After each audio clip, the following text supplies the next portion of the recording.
आरक्षण हे खिलाफत वाटण्याचा कार्यक्रम नाही, लक्ष्मण हाके यांची प्रतिक्रिया. घटनात्मक अधिकार असलेल्या आयोगाला बोलणं म्हणजे पारावरच्या गप्पा आहेत का? हाके यांचा जरांगेंना सवाल. सरकारने ओबीसी समाजाच्या बट्ट्या बोळ करून टाकला, लक्ष्मण हाके यांची टीका. जरांगे यांनी आरक्षणाचा अभ्यास करावा, लक्ष्मण हाके यांचा जरांगे यांना सल्ला. 10% आरक्षण देताना सरकारनं केलेलं सर्वेक्षण 100% बोगस आहे, हाके यांचा दावा. जरांगे यांचा हेतू निवडणुकीचा असू शकतो, हाके. आरक्षण हे खिलाफत वाटण्याचा कार्यक्रम नाही असं म्हणत ओबीसी नेते लक्ष्मण हाके यांनी मनोज जरांगे यांच्यावर निशाणा साधलाय. मनोज जरांगे यांना मंडल आयोग कधी निर्माण झाला माहीत नाही असं म्हणत घटनात्मक अधिकार असलेल्या आयोगाला बोलणं म्हणजे पारावरच्या गप्पा आहेत का, असा सवाल हाके यांनी जरांगे यांना केलाय. आरक्षण आपलं जीवन चांगलं करण्यासाठी उपाय नाहीये, जीवन चांगलं करण्यासाठी सरकार, अशी प्रतिक्रिया हाके यांना मराठा आरक्षणाबाबत विचारलेल्या प्रश्नावर दिली आहे. सरकारने ओबीसी समाजाच्या बट्टाबोळ करून टाकला असल्याची टीका हाके यांनी केली आहे. जरांगे यांनी आरक्षणाचा अभ्यास करावा, आरक्षणासाठी काय करावं लागतं, आरक्षणाची गरज काय याबाबत जरांगे यांनी अभ्यास करावा असा सल्ला हाके यांनी त्यांना दिलाय. आरक्षण हे खिलाफत वाटण्याचा कार्यक्रम नाही असं म्हणत 10% आरक्षण देताना सरकारने केलेले सर्वेक्षण 100% बोगस असल्याचा दावा हाके यांनी केलाय. लोकसभा निवडणुकीत जरांगे यांचं वर्तन सगळ्यांनी पाहिलं असं म्हणत जरांगे यांचा हेतू निवडणुकीचा असू शकतो असं मोठं विधान लक्ष्मण हाके यांनी जालन्यात पत्रकारांशी बोलताना केलंय.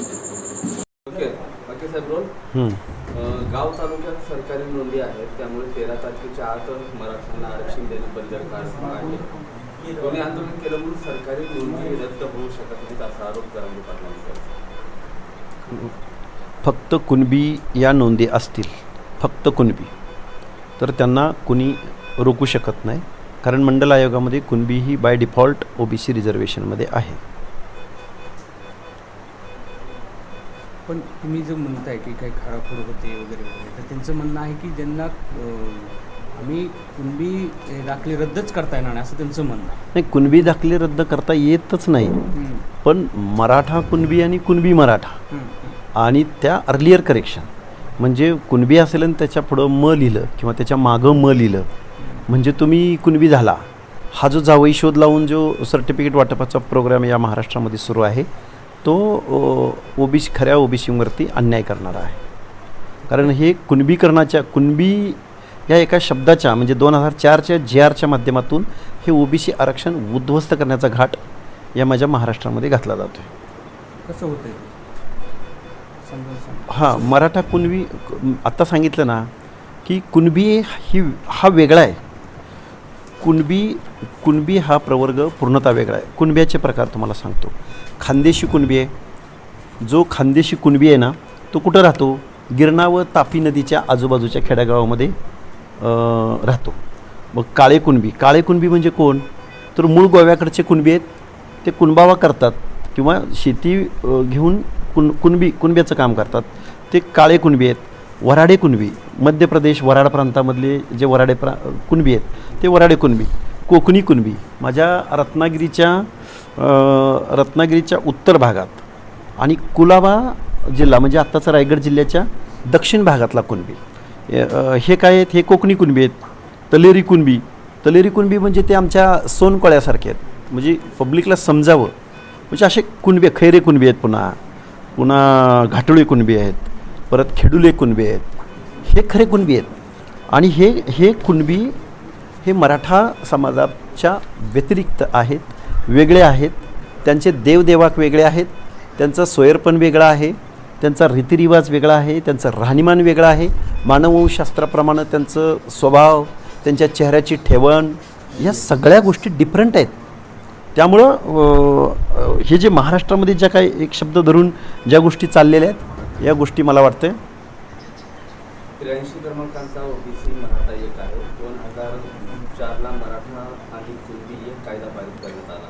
याला जोडून सरकारनं 83 क्रमांकाला कुणबी मराठा वेगळा म्हणत असेल तर प्रमुख जाती घातल्यानंतर 1994 मध्ये तेव्हा 350 जाती झाल्या. मग या जाती कशी झाल्या असं त्यांचं म्हणणं आहे. हे बघा, कुणाचा प्रश्न आहे हा? मनोज जरांगे पाटील. हां, त्यांना मुळात ह्या ओबीसी मंडल आयोग तो कधी इम्प्लिमेंट झाला, पहिल्यांदा किती जाती होत्या, त्यानंतर एक्सक्लुजन इन्क्लुजनसाठी स्टेट बॅकवर्ड कमिशन आहे ना, कुणी घातल्या, कशा घातल्या, अचानक नोंदी आल्या, हे काही बोलतात.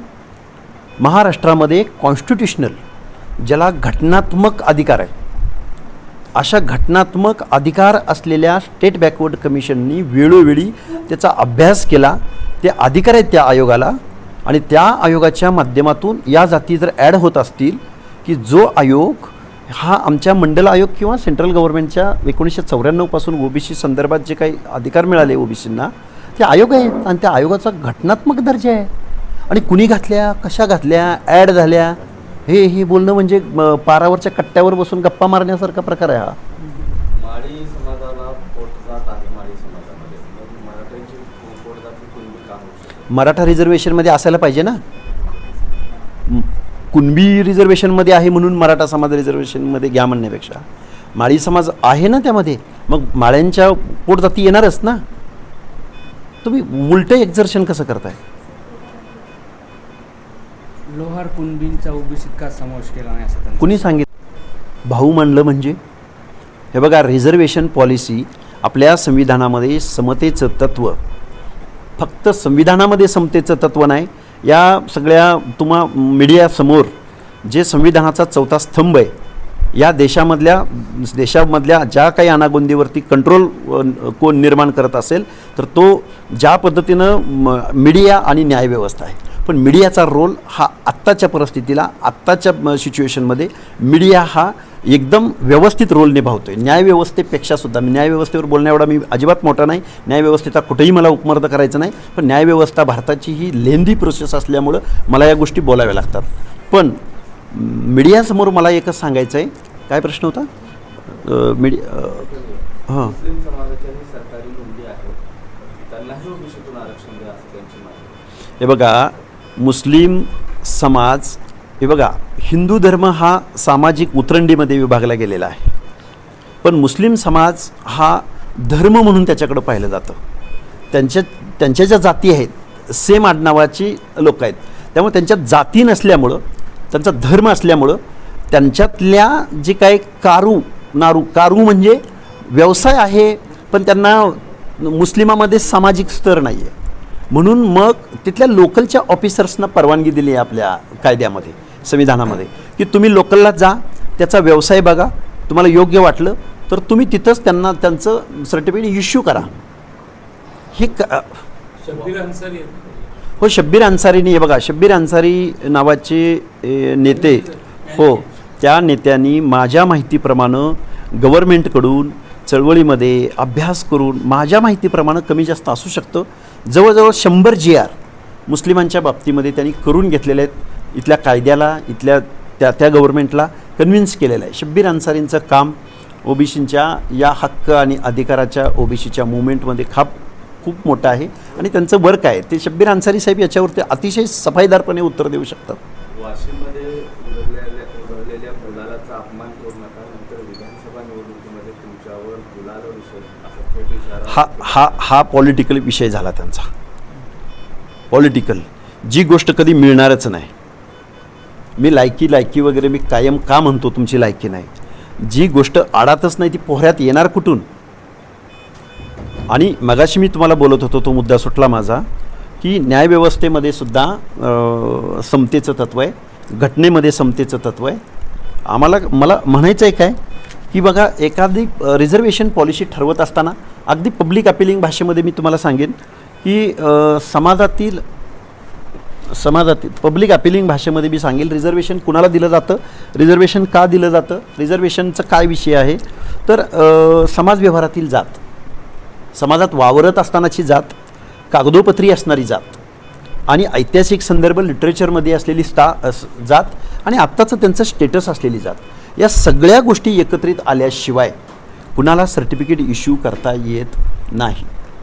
मग याच प्लॅटफॉर्मवरती मराठा समाजानं अनेक वेळा या महाराष्ट्रामध्ये अनेक आयोगासमोर, मग बाळ सराफ आयोग असेल, खत्री आयोग असेल किंवा हे जे आयोग आहेत, या आयोगासमोर वारंवार मागण्या केल्या गेल्या आणि वारंवार या स्टेट बॅकवर्ड कमिशन जो घटनात्मक अधिकार असलेला आयोग आहे, या आयोगाच्या त्या पॅरामीटर्समध्ये, संविधानाच्या तरतुदीमध्ये मराठा समाज हा सामाजिक मागासलेपण सिद्ध करू शकलेला नाही. बरं, राणे कमिटीच्या माध्यमातून ते त्यांनी करायचा प्रयत्न केला, तो सुप्रीम कोर्टानं रद्द केला आणि ते 750 पानाचं जजमेंट आहे, केस लॉ आहे. ह्याच्यावरती कोणीही बोलायला तयार नाही. याच्यावरती कुठलाही मंत्री, मुख्यमंत्री बोलायला तयार नाही. एखाद्याने मोर्चा काढला, एखाद्याने आंदोलन केलं आणि एखाद्याने झुंडशाहीच्या जोरावर इथली व्यवस्था बेटीस धरावी आणि रिझर्वेशन मागावं. आणि रिझर्वेशन नाही दिलं तर मग तुम्हाला बघतोच, 288 निवडणुका लढतोच, छगन भुजबळला संपवतोच, धनगर बांधवाबरोबर माझा विरोध नाही. काय चाललं आहे हे? असं असू शकतं? कोणतरी माणूस उठतो आणि इथली व्यवस्था वेटीस धरतो? हे कायद्याचं राज्य आहे. हे महामानव डॉक्टर बाबासाहेब आंबेडकरांच्या संविधानाचं राज्य आहे, ज्याच्यात समतेचं तत्त्व आहे, ज्याच्यात बंधुतेचं तत्त्व आहे, ज्याच्यात फ्री अँड फेअर पॉलिसी आहे, ज्याच्यामध्ये स्वातंत्र्य आहे. आणि कोणतरी माणूस आणि तुम्ही त्याला एंटरटेनमेंट करता. मला खेद व्यक्त करावा असा वाटतो या शासनाचा, शासनामधल्या मंत्रिमंडळाचा, मुख्यमंत्र्यांचा. तुमच्या लॉयर, तुमच्या कायदेशीर सल्लागार, काय सॉलिसिटर जनरल वगैरे काय असतात, त्यांच्याकडून किमान सल्ला तरी घ्यायचा. फॅक्ट अँड फॅक्च्युअलपासून जेवढं दूर पडाल तेवढे तुम्ही अडचणीत सापडाल. तुम्ही समजावून सांगा. मराठा समाजातल्या तरुण बांधवांना माझी विनंती आहे की रिझर्वेशन आपली उन्नती करण्यासाठी, आपलं चांगलं जीवन जगण्यासाठी रिझर्वेशन हा एकमेव उपाय नाही. अनेक उपाय आहेत ना. गव्हर्नमेंट आपण निवडले ना त्यासाठी. तुम्ही वेळोवेळी तुमच्या पॉलिसी जाहीर करू शकता ना.